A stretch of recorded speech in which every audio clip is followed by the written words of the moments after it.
What's up? My name is Levi, and if you have started self-improvement recently, then this video is for you. I specifically made this video for you to help you, have a better time starting it. If you haven't watched my previous video, this is kind of like the second part of that, so go check it out in the description. There might be a card up there as well.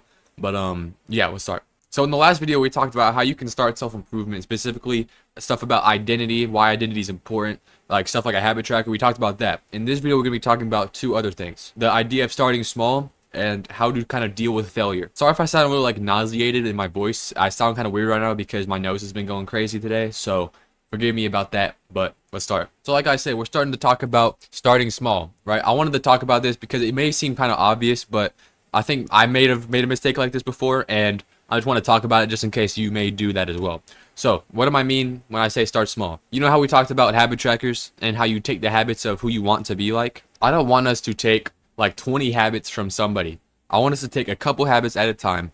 So as an example, right?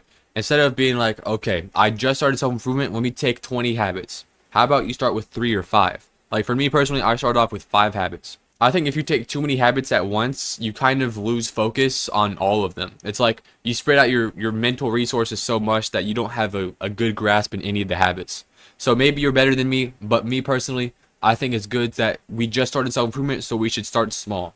We take just a couple habits, take just a couple things that you want to do consistently, and then do those things. Just focus on a few things so that you can build a strong foundation. And then once you have that strong foundation, then you can build up and take more habits and like other areas. So like for me, what I started off with was 5 habits.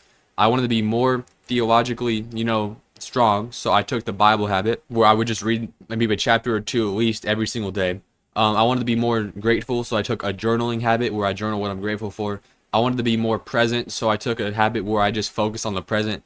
I used to call it meditating, but I don't really see it that way anymore. It's kind of just like focusing on the present because it's not like some spiritual practice. It's just chilling for 15 minutes, just like just being in the moment, right?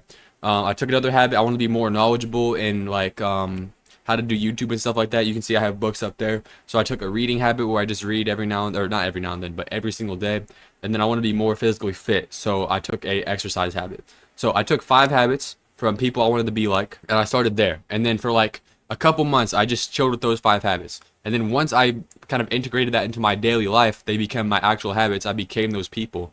Then I added more habits like, I already kind of did this, but maintenance, where it's just like you brush your teeth, deodorant, all that stuff. I just kind of made it like a habit on my habit tracker. It's not like I didn't brush my teeth beforehand. I just want to put that out there. I did brush my teeth. I'm just saying that like I made it a habit. Another thing, like, what else I got? Scripting, like working on YouTube, I put that in there as well. And then I also added a habit where I just try to do stuff with my board every day to kind of just interact with it. And it makes me be more present, and not present, but more focused on my goals, right? So I have only 8 habits right now, and I've been doing self-improvement for like 2 years. So just start small, build a foundation, and then once you think you're good enough to add another habit, once you think you're consistent enough with all of them, that you can spread your resources out more, then you can build up higher. The next thing I want to talk about is failure, right? So when we start self-improvement, we have this burst of motivation. We have this strong desire to become this new individual, right? And that kind of pushes us through the hard stuff that we have to go through.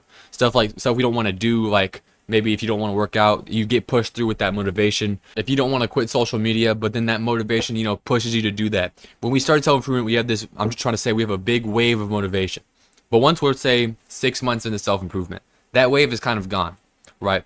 We still have a desire to improve ourselves, but it's not like we have this burst of motivation. Now it's kind of just like we're just here. Now it's just us and the struggles that we have, right? There's no motivation to push us through them. It's now just kind of like discipline, self-control, and just our strong will to do these things. That's what pushes us through now. So before, we got pushed through our failures with that motivation, like, okay, I'll just keep trying, I'll keep trying. But now we don't have that motivation to push us through anymore. So how do we deal with failure now that we don't have motivation? I'll tell you personally how I did it, okay? I don't speak for everybody, but this is what worked for me. What I did was I made a promise to myself that I will never quit this self-improvement path, right? I'm going to be doing self-improvement for the rest of my life. That's a promise that I made. I ingrained it. I call this like a cement block in my head. There's an idea that will never go away. I will always be on self-improvement.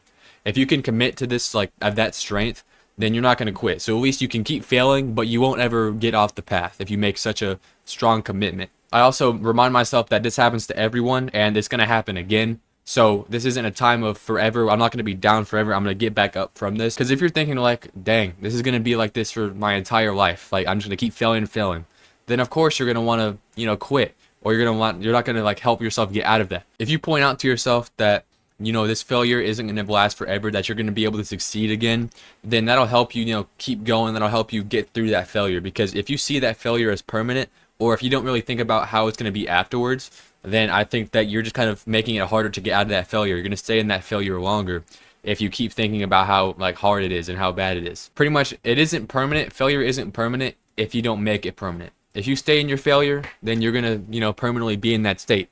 But if you realize that you can get out of that by just keep going, then you'll be good.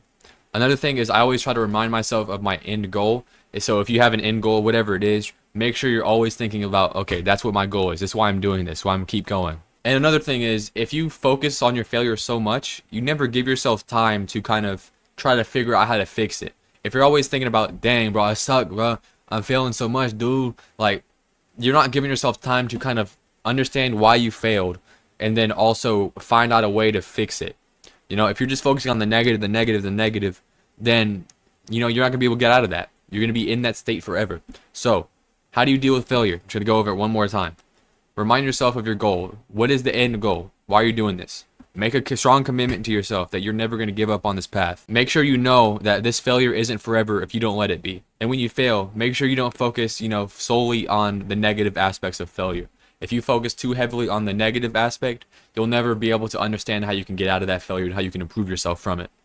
So that's all I got for this video. Like I said before, if you didn't watch the first part of this kind of series, it's not really a series. I don't want to make this a series, but we'll just call it a series. For this first part of the series, go check it out if you want to learn how to start self-improvement, or you want to learn how to make a habit tracker.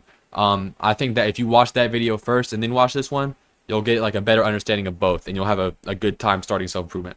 But that's all I got. If you'd like to learn how to be saved, I have a video over here. If you'd like to learn how to start self-improvement, I have a video over here. Wait, that's kind of what this video was. So I'll put a different video over here. Thank you for watching, and praise God.